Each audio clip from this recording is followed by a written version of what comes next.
Good evening, ladies and gentlemen. Welcome to another exciting virtual tour with me, your guide tonight, Chris Staudinger of Pretty Gritty Tours. And I hope that we've figured it all out and that you can not only see and hear me, and if you can, let me know in the comments.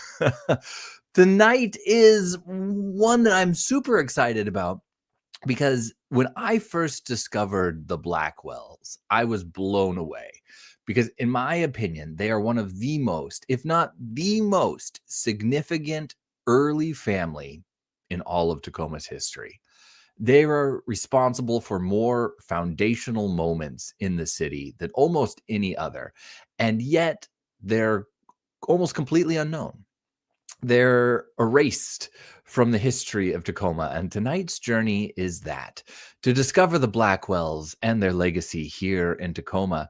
So I appreciate you guys coming along and seeing it all through.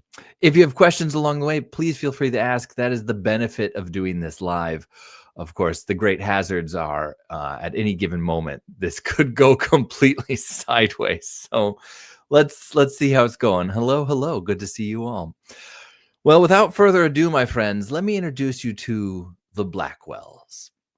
Now, their mansion is blissfully still here in Tacoma. It's right down there at the end of the road, but it kind of gives you context with these photos, how many ridiculously impressive mansions there used to be on Broadway. Broadway was the site for wealth in early Tacoma. But this is the historic Blackwell Mansion in all of its glory and fame, located right there on Broadway Street, where it still is today. And, well, hopefully these are working. Let me know. Can you guys see that? No, it doesn't seem like you can. Here's what we're going to do. Yeah, see, I knew something was going to go sideways tonight.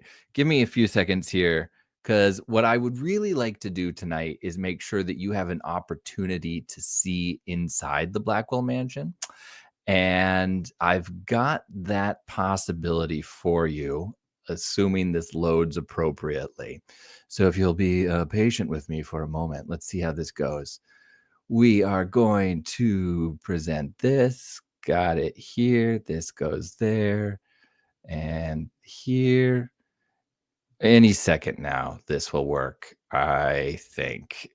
Okay, let's see if I can interject it back in here for you. And then you can actually see inside the house, which should be really good. Yeah, okay. So hopefully you can see that now. And this is the house as it was in 1891 when it was first constructed. And this is what it looks like now. There we are, back in action. Whoo, man. So the home has gone through several reiterations. And as we go through the story of the Blackwells tonight, I'm going to show you all of it. This is one of the conference rooms inside of it. But this is what that room looked like in 1891. And fortunately, we have some really extraordinary photographs of the interior. And what's great is in the house today, almost all of the original elements are there. This is one of my favorites. This is a hand-carved wooden lattice that's over a door frame in there. And that's original from the 1891. There are some big changes to the property. One of the most significant is this. This is the attic. And the attic is now an Airbnb. So if you find yourself falling in love with the Blackwell Mansion tonight, know that you can rent it and also get this as your view from the top floor. But to understand the mansion, we have to understand the people. So let me introduce you to William and Alice Blackwell. Born in the 1830s, they were from not wealthy, but well-to-do families on the East Coast. And in October of 1862, William Blackwell, there on the right with his dog, Blackie Blackwell, the first, he enlisted for the Union during the Civil War and ends up as a colonel of the 26th Regiment in the New York State Militia, and has this phenomenal package of documents that he left behind that has a really detailed account of his time serving in the war. And he ends up meeting Alice Blackwell, and together they decide to fall in love and get married. And when he was serving in the military, he ends up taking a bullet through the lung at Antietam. And weirdly enough, that doesn't help his ability to breathe. So after he's mustered out, he does survive and constantly struggles with breathing for really the rest of his life. But Alice decides that they need to go somewhere where they can actually breathe easier, literally and figuratively. So after working in the hospitality industry in one of the largest hotels in Chicago for some time, pictured right here, this was the Sherman House. Blackwell managed this for a while, and he and Alice together worked in the hospitality industry at the Sherman House.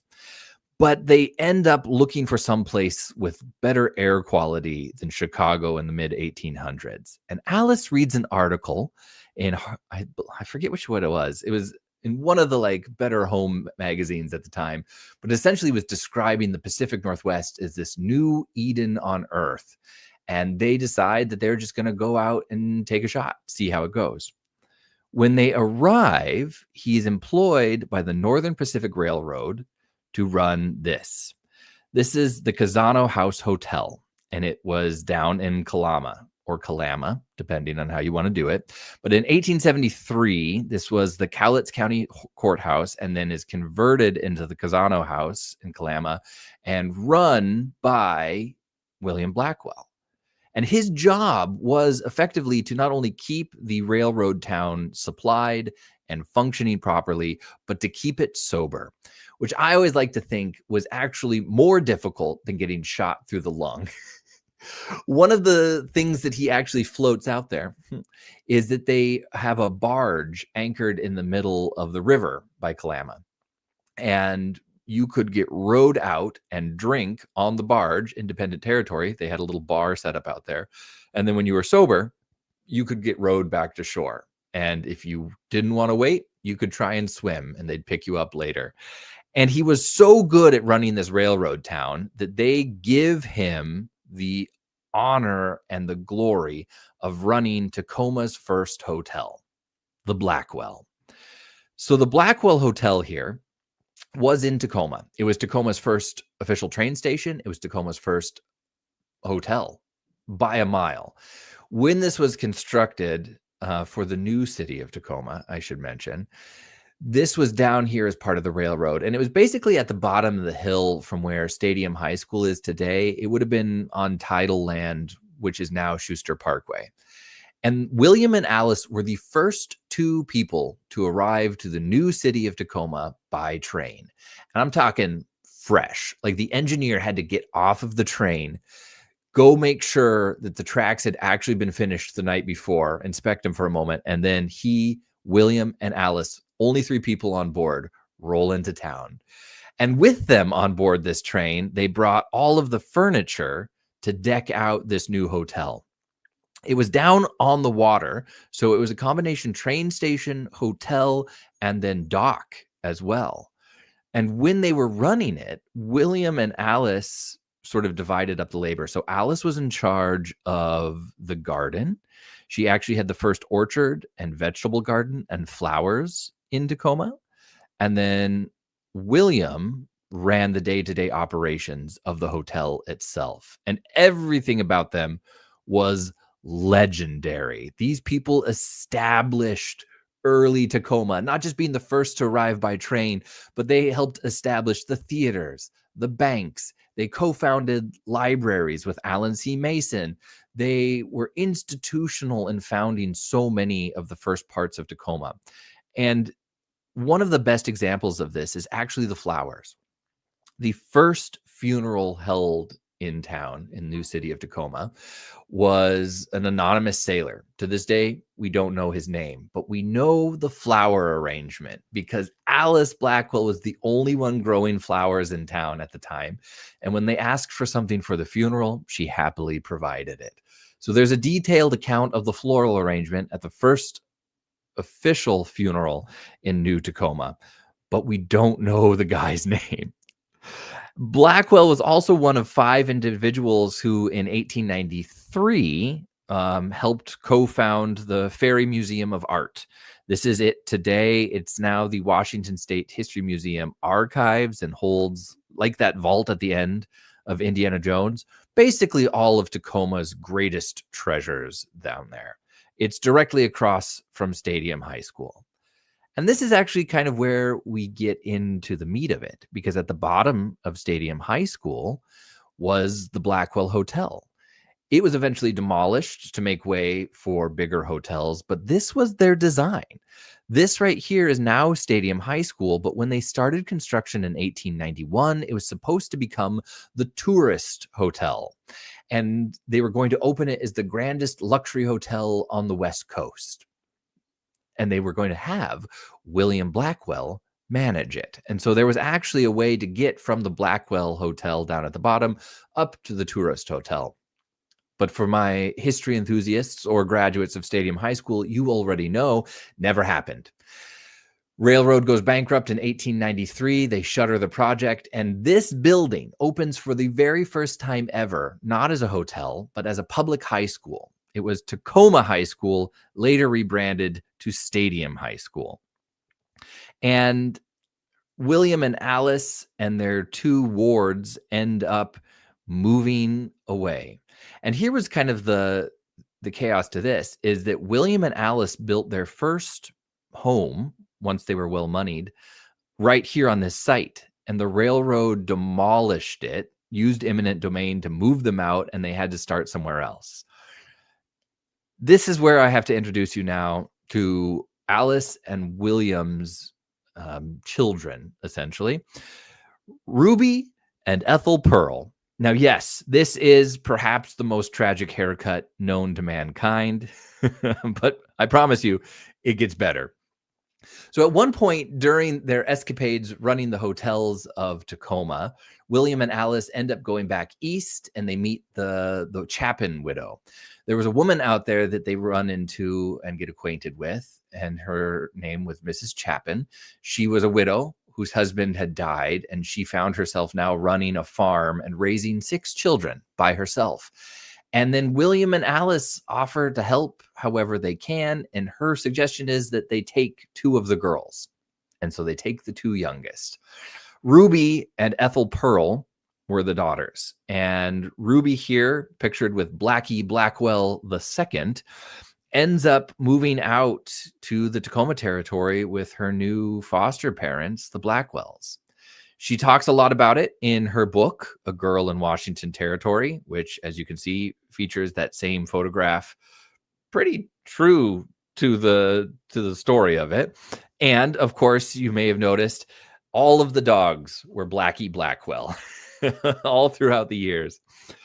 But when that first mansion on the site of Stadium High School is demolished, the Blackwells have to start again. And so they have constructed what was at the time the nicest luxury home in all of Tacoma. The Blackwell Mansion in 1891 was a 9,000 square foot home built at a cost of $30,000. And it was the nicest. There was no home in Tacoma better than this one. It's just sort of a humble flex to having been dispossessed by the railroad. William and Alice were in it. You know, they had put money into Tacoma, and Tacoma had rewarded them for it.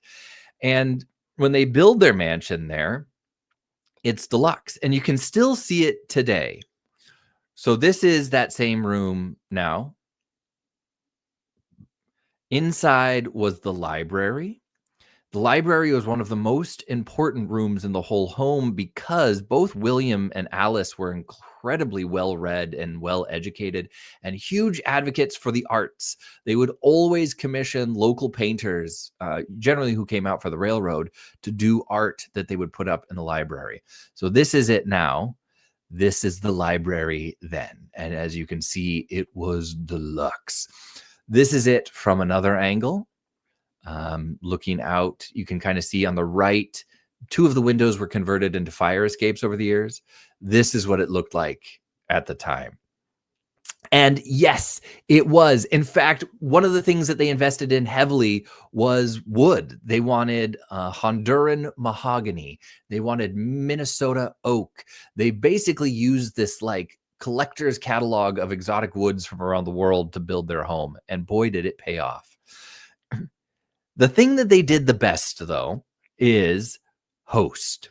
So here's William and Alice on the left-hand side. This is their dining room down in the basement of the Blackwell Mansion, interestingly enough. This is what it looks like today. But something that you have to keep in mind is that this room, the basement, was street level at the time that it was built. So if you look at the Blackwell Mansion today, the basement could open up onto the roof of the YWCA's swimming pool. But when they had this constructed, Cliff Street was about 35 feet higher up than it is today and ran right to the back of the former Blackwell Mansion. So this large door right here used to open up onto a porch that fed onto Cliff Street. Today, it kind of just goes into the distance. This was their receiving room with a dip bowl. In case you've never heard of a dip bowl, essentially it was a bowl full of clean water and lemon wedges occasionally. And when you would come into someone's home, you could dip your fingers to refresh yourself. If you don't have a dip bowl in your home, what are you even doing? This is that room today, and you can see it still has the original features up there above the door, which is pretty extraordinary when you think that this was built in 1891. But one of the things for me that makes the Blackwells exceptional wasn't just their wealth and the fact that they were so many firsts to the city. It's their character. When you look backwards at people through history and the looking glass, it's easy to have to say the phrase like, well, it was a different time, right? You always have to put things in context. But with the Blackwells, they, for me, are paragons. They were good then, and the things that set them apart then are things that we should be emulating now. So this is a perfect example of what I'm talking about. So this was around the same time as the Puget Sound Treaty Wars and the Chinese expulsion, right? So this is part of Tacoma's former Chinatown. It was connected to Old Town Tacoma, pictured here. And then in November of 1885, a significant portion of the Tacoma population, led by the Mayor Jacob Weisbach, got together and wanted to rout the Chinese out of Tacoma. And they blamed them for basically everything that was going wrong in the city of Tacoma at the time. Which, if I'm going to add my colorful commentary on this whole thing, one of the biggest problems that Tacoma was suffering under at the time was mismanagement and misinvestment of wealthy elites from the railroad. These guys, basically, these dudes were not giving back to the city at all and were just skimming as much wealth as they could. And they needed an easy scapegoat. And the Chinese immigrants were the ones that they went for, despite the fact that they were a huge part of completing the railroad and doing it for next to nothing. So they round up all the Chinese, they force them out of the city that morning, and then after leaving them in a field of what would now be Lakewood, they ride back, loot the homes, and then burn everything to the ground.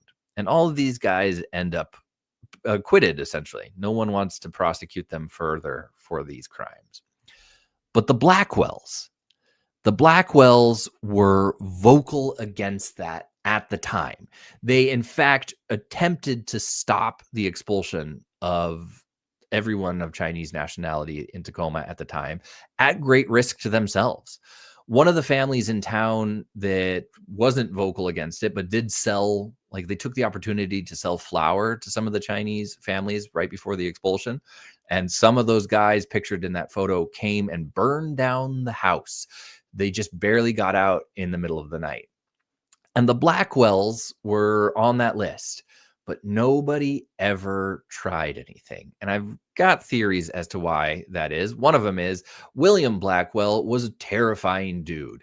Any opportunity that he had to stand up for what was right, dude did it. And he had some wild stories associated with him. One of my favorites is that when the early days of the Blackwell Hotel down on the shore had begun, they run out of food. They didn't have enough to feed as many guests that were coming. And so Alice asked him to go hunting, and he opened the door, saw a buck on the ridge, took a shot, and it rolled down the hill almost to the front entryway of the hotel.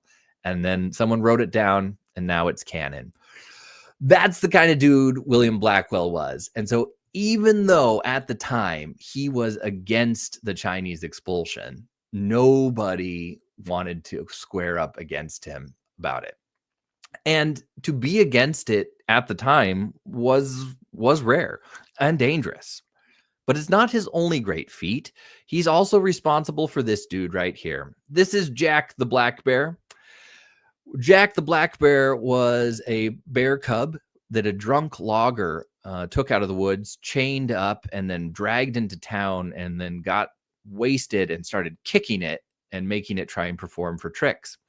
And William Blackwell saw him on the street, saw what he was doing, came out with his shotgun, used the butt of it to knock him unconscious, chained him up with the same chain he used for the bear, had him brought down to the local marshal, and then raised this bear. Jack was raised at the Grand Tacoma Hotel, where he eventually grew to be a 900-pound black bear. And his big thing was that he would go into the Tacoma Hotel, and then they would pour him a beer and he would drink it. That was how he lived his life until, unfortunately, a brand new rookie cop mistook him for a wild bear and shot him. They had him taxidermied and returned to the hotel. But that's a story for another time, my friends. The Blackwells were just exceptional. They were. After rescuing Jack the Black Bear, William Blackwell goes on to found the Tacoma Humane Society. He thought that there needed to be more humane treatment of children and animals in the city of Tacoma, and so became a founding member of the Tacoma Humane Society and advocated for it for the rest of his life. Incredible across the board, right? Okay, so this is the home that we're talking about here. This is the 1891 Blackwell Mansion, not pictured right here. It's the one in the background, just for some clarification. And it's still there. It still has the white oak banisters with the oak leaves carved into it. Once described by the family here as the single most beautiful staircase, perhaps in the world. That was actually a direct quote from the architect that designed it, so take it with a grain of salt. But genuinely, not only is this staircase stunning, but one of the things that blows my mind is this building has the original windows. These leaded glass jewel windows were the ones that they had installed back in 1891, and you can see them throughout the years there. It's a hell of a view for this place. And it's one of the things that made the Blackwell Mansion so exceptional. That, and it had two convertible open air porches where Alice Blackwell could seal them up in the winter. So if she wanted to grow exotic plants or starters, she had the possibility of doing that there on her porch. Now, not everything was all aces for the Blackwells. They lost everything in the financial collapse of 1893. And I mean, absolutely everything. They lost the deed to every property that they owned. He lost his employment for the railroad as the railroad dried up in cash. All of their businesses, all of the theaters, the investments, his role in the territorial legislature, absolutely bankrupt. And they used what money they have liquid left to help take care of families in the Tacoma area. And Alice Blackwell converts her orchard and garden into Tacoma's first food kitchen. They take everything that they have available and help provide for families that were now rendered homeless. And they convert their giant luxury mansion that they had moved into in 1891, now in 1893, into a boarding home so that widows and orphans from this financial collapse have a place to live. And for 5 years, they live in the mansion, running it as a boarding house, providing food, shelter, and opportunities as they can to the families that lost the most in the area, using what liquid assets they had left to ensure that no other families that they were associated with or had worked for them lost their homes or went bankrupt during the financial collapse. And an illustrative example of how this was not the norm is that someone in the same economic class as William Blackwell, I think his name was Paul Schaefer. He was a few houses down, also lost everything in the collapse. He ends up going back east and asking for a loan and gets a $35,000 loan to help start up his enterprise here in Tacoma again. William Blackwell also goes back east and asks for a loan, and he's denied. And so Alice Blackwell has to go to one of the old warehouses that they used to own that they had just sold. She takes a former $2 bill that had been ripped in half, glues it back together, and buys William's train fare back to Tacoma with it. Paul, on the other hand, takes this $35,000, comes back to Tacoma, gambles it away in a single day, goes to his house where he writes a letter to his mistress, sets his house on fire, and then shoots himself in the head, which was more standard than what William and Alice end up doing. Now, the only reason that they end up keeping the mansion is because it wasn't William's. It was Alice's. So Alice Blackwell manages to hold on to the title of the Blackwell Mansion. It stays in their possession, and they live there from 1891 through the 1890s, trying to help families through the area. Ruby and Ethel Pearl bake cookies every day and then take them out and try and sell them to raise some funds. And William Blackwell goes down every morning and digs clams on the shoreline at the bottom down there, sells them locally, and then uses that money to help feed the people that are living there in their mansion converted into a boarding house. He gets his big break when he's offered a job at the newly opened Grand Tacoma Hotel. And unable to escape the hospitality industry, he now goes back and manages this fantastic hotel and does so for the rest of his life. Eventually, in the 1930s, the Grand Tacoma Hotel was destroyed by fire. It was right there along A Street. But the legacy of the Blackwells is what really lingers beyond that, because we're only on the tip of the iceberg for this whole thing, my friend. And yeah, I agree with you on this one. So what really is exceptional about this, right? William and Alice just keep doing the right thing and never really have a gain from it, right? Like they stood to gain nothing by liquidating all of their assets to bail out families in Tacoma, by converting their mansion into a boarding house, by being vocal against the Chinese expulsion. There was nothing for them monetary or like status wise that they were going to gain from any of these decisions. They just did it because they thought it was right. And raising Ruby and Ethel Pearl, right there with them. Ruby has something of a glow up. Here she is, no longer with the bowl cut. She grows up to be one of the most beautiful women in the Tacoma area and becomes a teacher. And of the various things that the Blackwells were constantly doing in their homes, one of the big ones was that they were always practicing, trying to incorporate more Puyallup tribal traditions into their day-to-day lives. And at one point, the basket weaving that the Puyallup tribe was doing was trying to be eradicated. Missionaries to the area were trying to convert all of the Puyallup tribe, give them new names, and then do away with a lot of the traditional practices. And so bushels of these baskets were being destroyed. Ruby Blackwell buys an unprecedented amount of them, and then, towards the end of her life, donates them to the Ferry Museum. To this day, this collection of Puyallup tribal baskets is one of the largest intact original sets of baskets anywhere, and it's in the archives of the Washington State Archive building. That's the one that's across from Stadium High School. These are all the original baskets that she accrued there. And lore is that these are the baskets that Dale Chihuly once saw on a trip down through the archives, and it inspired him to start making the asymmetrical C-form baskets that he's really famous for today. William and Alice, now that they've recovered from the financial collapse, they end up working for the Grand Tacoma Hotel and then pass away in their home. Alice Blackwell dies in 1919, I believe, and then William Blackwell dies in 1922. And before his death, he formally adopts Ruby and Ethel Pearl. And Ruby Blackwell goes on to try and live up to her father's legacy. One of the things that she and William had discussed before his death was what to do with his collection of books and art and treasures that had been accrued through the years. And the decision that he wanted and that she supported was to donate all of it to the local museums and curated collections.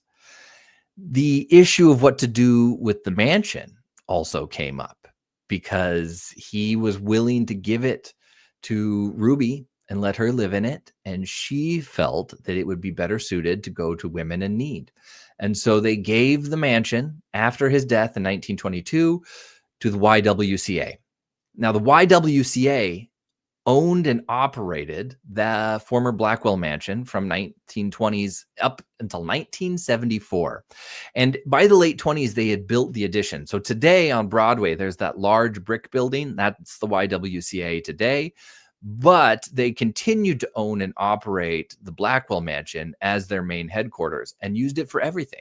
It did vocational training for widows and women in need. It provided shelter during the 1940s and 50s. It was a halfway and boarding house for women who were trying to get by, especially in like the 1960s when they couldn't have credit cards or anything. It ends up throughout the years serving all of these women. And then 1974, the YWCA could no longer afford the maintenance on the building. And so they decided that maybe it would be time for it to be demolished. But psych, a guy named Dusty Trail, a real estate developer in the area, swoops in, buys it, and then converts it into shared office space. So Dusty, he and his girlfriend live in the attic level, which they converted into an apartment, which is now the Airbnb for that space. But then they go through and painstakingly have contractors refurbish the whole thing so that it's all original materials, but all brought up to code. All of the wiring insulated, all of the knob and tube done away with, and maintain the historical integrity of the Blackwell Mansion with the YWCA directly next door. So you can actually see the Blackwell Mansion right here peeking out. The YWCA currently operates still next door.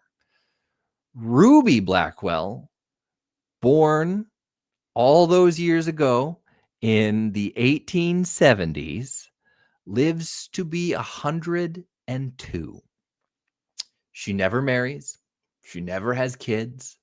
She continues to be a teacher for the whole of her life and then buys rare collections of art and then ensures that they're preserved in museums throughout the region. She passes away here in the Tacoma area at 102. And I think all the time, if you were born in the 1870s and died in the 1970s, that is one of the most unbelievable swaths of history to go through. The incredible changes to humanity and technology and everything. Like, you were born in 1870s, like right after the Civil War, and then she lived to see the moon landing. Like, unprecedented. The fact that she continued to live with that integrity, humanitarianism, and altruism that the Blackwells instilled in her is really exceptional. And towards the end of her life, she dictates that book, A Girl in Washington Territory, which you can still find available today. This is Ruby Blackwell right there, very close to the end, still looking spry. The Blackwell Mansion, despite every everything that you would think to the opposite, is the one anchor that sticks around. So while you will never find a street named after the Blackwells, or a theater, or a statue, or anything to suggest that they ever existed, it is because they liquidated everything materialistic at one point to help care for the families that were most at risk and at need in the Tacoma area. And their mansion, because they were using it as a boarding house, is the thing that survives and bears their name to this day. The original grandest mansion in the region, $30,000, 9,000 square feet, continues under the stewardship of the YWCA, and then goes on from there. What they buried there, phenomenal question, because the site that is now the foundation for the YWCA would have been the garden and orchard for the Blackwells for a period of time. So who knows what was out there. And like I said, it's really bizarre because on the back of the Blackwell Mansion today is this large, I think it's like an octagon. It's an octagonal chimney, not original to the building. It actually feeds down past the basement level of the Blackwell Mansion to where the YWCA has their swimming pool. Remember where Cliff Street used to be on the east side of the home? Now there's the YWCA swimming pool, and they heat it with this boiler down there, and the boiler has to vent out through the octagonal chimney that they just built on the back of the Blackwell Mansion. Ethel Pearl.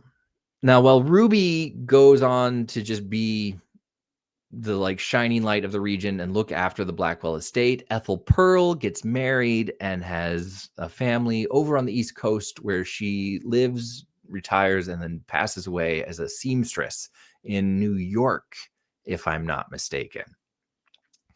And yeah, we do tours of the Blackwell Mansion. Hopefully we'll have one coming up here in early December, because seeing it on the inside is a treat. The smells and the history of it still remain, and it's pretty exceptional. When you're looking at it today, right, it's still stunning on the inside. And the thing that I love about it is that it is so much like the original home, an original home that saw so much go on in it. These two champions of hospitality and industry once hosted Rudyard Kipling. They once hosted every U.S. explorer to first reach the North Pole. They once dined with Mark Twain in the basement of that home.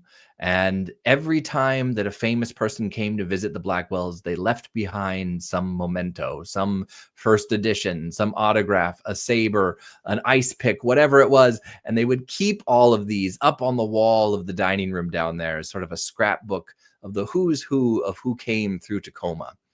All of those things were donated after the Blackwells' death in 1922 to the Ferry Museum, where they are still in the archives to this day.